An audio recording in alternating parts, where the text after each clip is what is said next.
Senator Gregg, you've been working with Senator Conrad, looking at the idea of forming a debt commission, a body that would suggest ways to handle the problem of our national debt. A lot of progressives are concerned about that because they feel like whenever you hear about deficit hawks, the people you're listening to are people that are that think the way to combat the deficit is to curtail the entitlement programs, Social Security, and Medicare. Is there any reason those folks should not be concerned? Well, those programs are insolvent, and so what we need to do is fix them so that we can keep them. They're very, very important programs for this country, especially for senior citizens. But you can't keep them if they can't pay their bills, and between them they represent over $45 trillion of unfunded liability.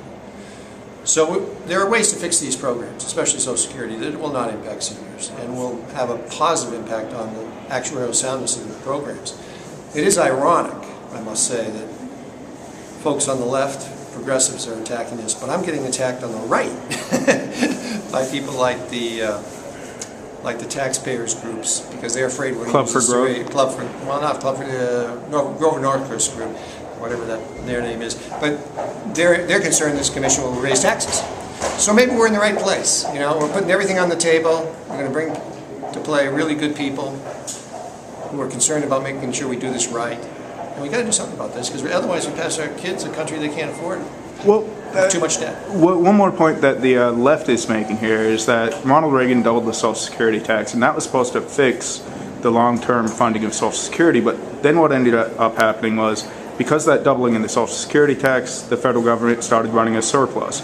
George Bush got into office and decided that the government should never run a surplus. All that money had to go back to the taxpayers, and the taxpayers he was talking about were the people that benefit from capital gains or the estate tax, and the vast majority of those benefits went to the upper income earners.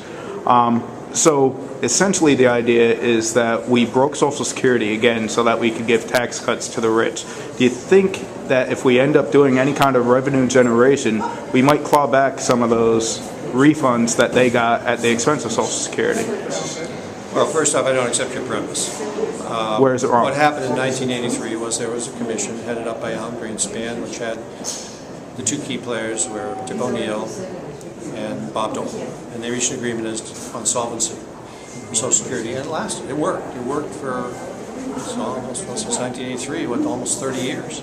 And as a result, Social Security did remain solvent. And now you have the baby boom generation retiring. This isn't a function of anything other than the fact that you're going to have 35 million people retiring on top of 35 million today.